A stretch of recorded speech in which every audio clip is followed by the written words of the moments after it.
जय मसीह की दोस्तों, आराधना संदेश चैनल पर हम हृदय की गहराइयों से आपका धन्यवाद देते हैं कि आप निरंतर हमारे वीडियोस को देख रहे हैं। हम साथ ही धन्यवाद देते हैं परमेश्वर पिता का, आज उसने फिर हमें चुन लिया कि हम YouTube के चैनल पे आके आपसे बातचीत करें। आज हम जिस वचन के ऊपर विचार करने जा रहे हैं वो पाया जाता है मत्ती रचित सुसमाचार उसका 6वां अध्याय उसका 33वां वचन, जहाँ इस प्रकार लिखा है, इसलिए पहले तुम परमेश्वर के राज्य और उसके धर्म की खोज करो तो ये सब वस्तुएं तुम्हें मिल जाएंगी। कुछ वचन जब हम इसके आगे के और पढ़ते हैं तो वहाँ इस प्रकार लिखा हुआ है, इसीलिए तुम चिंता करके ये ना कहना कि हम क्या खाएंगे या क्या पिएंगे या क्या पहनेंगे, क्योंकि अन्य जातीय इन सब वस्तुओं की खोज में रहते हैं, पर तुम्हारा स्वर्गीय पिता जानता है कि तुम्हें इन सब वस्तुओं की आवश्यकता है। इसलिए अब जो आज का जो हमारा वर्ष है वो यही है, इसलिए पहले तुम परमेश्वर के राज्य और उसके धर्म की खोज करो तो सब वस्तुएं तुम्हें मिल जाएंगी। हर चीज का हम देखते हैं कि एक क्रम होता है, चाहे हम घर में रहते हुए कोई काम करते हैं, घर में बहनें अगर खाना बनाती हैं तो उसका भी एक क्रम होता है कि पहले क्या करना है, फिर उसके बाद क्या करना है,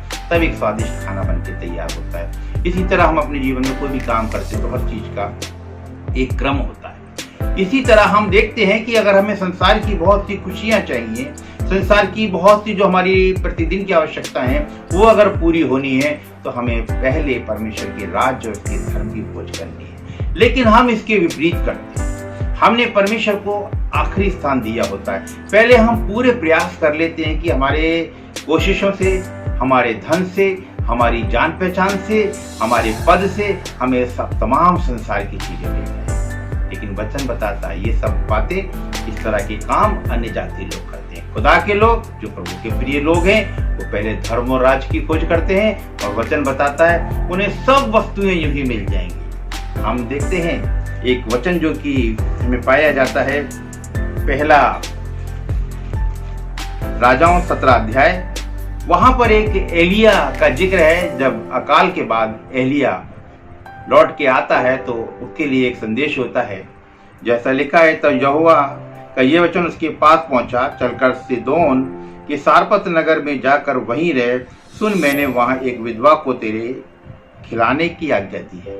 और ये जब एलिया वहां पर आता है तो वहां पर एक विधवा से मिलता है, जो कि सारपत की विधवा एक बड़ी अच्छी प्रचलित कहानी है। वहां पर हम देखते हैं एक घटना है बड़ी महत्वपूर्ण।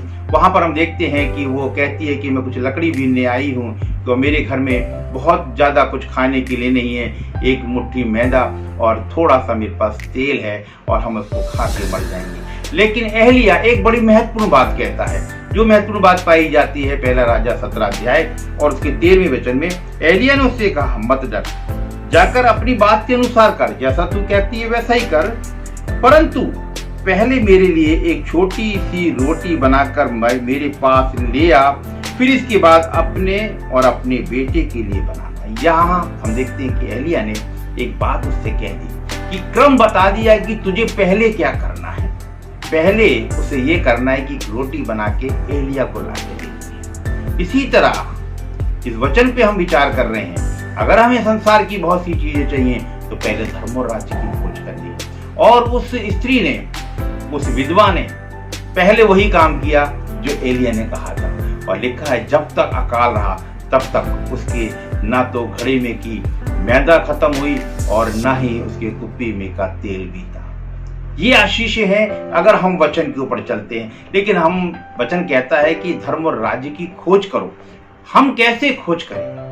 पहला खोज करने का सबसे पहला टिप जो हम देखते हैं वो पाया जाता है कि इसकी आज्ञाओं को मानना। सबसे पहली बात है इसकी आज्ञाओं को मानना। और जैसा कि वचन में लिखा है कि उसकी आज्ञाएं कठिन नहीं। सबसे पहली बात है कि हम विश्राम दिन को पवित्र मानें। जिस दिन की आज्ञा जब यहोवा परमेश्वर ने इस्राएलियों को, मूसा को जो आज्ञाएं पट्टिका पे लिख के दी, उसमें भी वहां पे ये बात कही गई है, जो कि चौथी आज्ञा है, विश्राम दिन को पवित्र मानने के लिए स्मरण रखना। आज मैं और आप पवित्र दिन की कितनी अहमियत अपने दिनचर्या में, अपने जीवन में रखते हैं। बहुत सी जगहों पे हम देखते हैं यही शिकायत पासवानों की रहती है, आज के समय में कि लोगों के अंदर बेदारी नहीं है, खुदा के भवन से दूर पाए जाते हैं। यशायाह नबी की पुस्तक और उसके अगर हम 53 अध्याय में से कुछ अध्याय को पढ़ते हैं, 53 अध्याय और उसका हम 58 अध्याय और उसका 13 वचन पढ़ेंगे तो हमें एक बहुत महत्वपूर्ण बात दिखेगी। वहाँ स्पष्ट लिखा है, यदि तू विश्राम दिन को अशुद्ध ना करे, अर्थात मेरे उस पवित्र दिन में अपनी इच्छा पूरी करने का यत्न ना करे और विश्राम दिन को आनंद का दिन और यहोवा का पवित्र किया हुआ दिन समझकर माने, यदि तू उसको सम्मान करके उस दिन अपने मार्ग पर ना चले और अपनी इच्छा पूरी ना करे और अपनी ही बातें ना बोले, तो तू यहोवा के कारण सुखी होगा।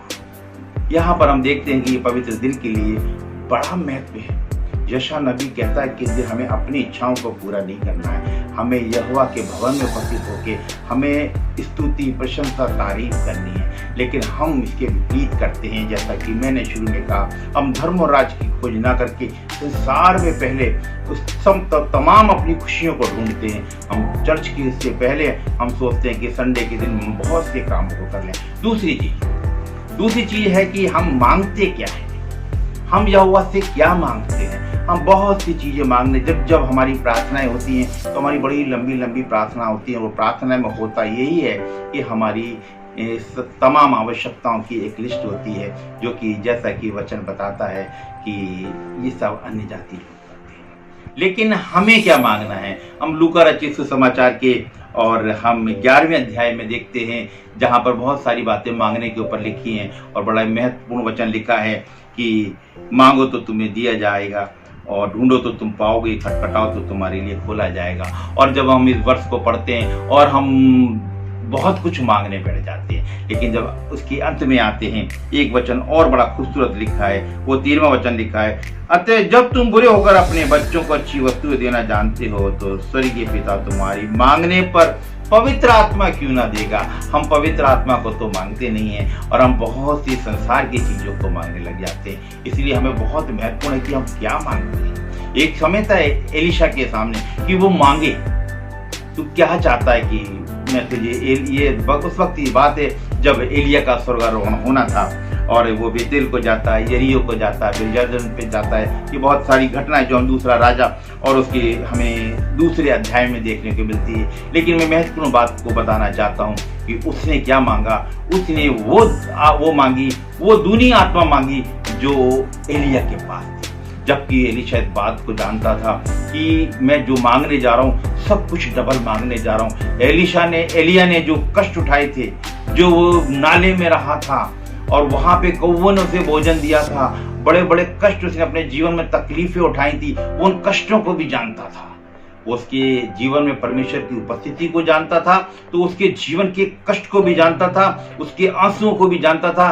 क्योंकि हम जानते हैं एलिया ने एक वक्त में परेशान होकर ये बात कही थी, तू मुझे मौत दे दे।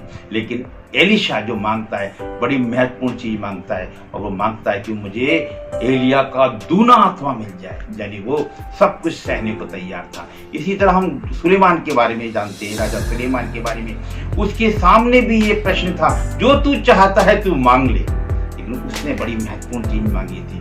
उसने दीर्घायु नहीं मांगी, अपने दुश्मनों का विनाश नहीं मांगा, उसने बहुत सा सांसारिक सुख नहीं मांगा, उसने बुद्धि मांगी। आज मैं और आप कहाँ पे खड़े हैं, क्या मांग रहे हैं खुदा से? यही है यहोवा की खोज करना, और यहोवा के राज्य और उसके धर्म की खोज करना कि हम भवन के प्रति कितने वफादार हैं, हम यहोवा से मांग क्या रहे हैं। निश्चय जब हम यहोवा के वचन की खोज में रहते हैं, बड़े बड़ी हम वचनों को, भारी वचनों को देखते हैं, जैसा कि हम भजन संहिता 105 उसकी 4 में लिखा है, यहोवा के खोजियों का हृदय आनंदित हो, यहोवा उसकी सामर्थ को खोजो, उसके दर्शन के लगातार खोजी बने।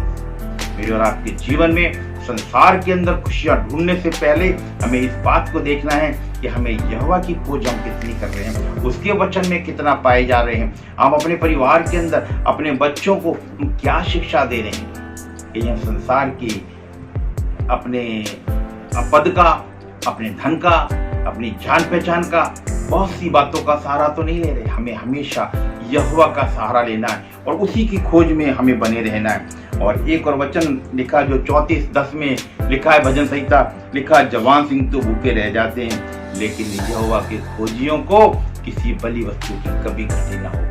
संसार की सारी चीजें हमें चिंता करने की जरूरत नहीं है कि हम क्या खाएंगे, क्या पहनेंगे, क्या पिएंगे। बस धर्म और राज्य की यदि हम खोज करते हैं, आत्मा और सच्चाई से खोज करते हैं, तो संसार की सारी चीजें हमें मिल जाती हैं। एक और वचन मैं आपके साथ बांटूंगा, पहला यूहन्ना 5वां अध्याय और उसका 3रा वचन, जहाँ इस प्रकार लिखा है, क्योंकि परमेश्वर से प्रेम रखना यह है कि हम उसकी आज्ञाओं को माने और उसकी आज्ञाएं कठिन नहीं है। ये सारी बातें जो हमने आज आपके साथ मिलकर करी हैं, ये सब यहोवा की आज्ञाएं हैं कि हम पवित्र दिन को, विश्राम दिन को पवित्र मानने के लिए स्मरण रखें, और जब हम मांगने खुदा के पास जाते हैं तो पवित्र आत्मा को मांगे। बहुत से संसार की चीजों को, अपने सुख चैन की आराम की चीजों को ना मांग के हम पवित्र आत्मा को मांगे, जो हमारे सब जानता, हमारे मांगने से पहले जानता है हमें किन चीजों की जरूरत है, और हम निरंतर यहोवा के खोजी बने रहें। निश्चित रूप से हमारा जीवन वो मसीह जीवन होगा जो परमेश्वर को भाएगा, और हम संसार की बहुत सी चीजें अपने जीवन में, उसका आनंद अपने जीवन में अनुभव करने पाएंगे। परमेश्वर करे ये छोटा सा वचन, जो कि बड़ा महत्वपूर्ण वचन है, कि जो पाया जाता है मत्ती 6:33 में, इसलिए पहले तुम परमेश्वर की राज और उसके धन की खोज करो तो ये वस्तुएं तुम्हें मिल जाएंगी। ये क्रम हमें याद रखना है कि पहले हमें क्या करना है। पहले हमें परमेश्वर की राज्य और उसके धन की खोज करनी है। निश्चित रूप से मैं और आप बहुत सी परमेश्वर की आशीषों के हिस्सेदार होंगे। तो आप सबको बड़ी आशीष और बड़ी बरकत दे। जय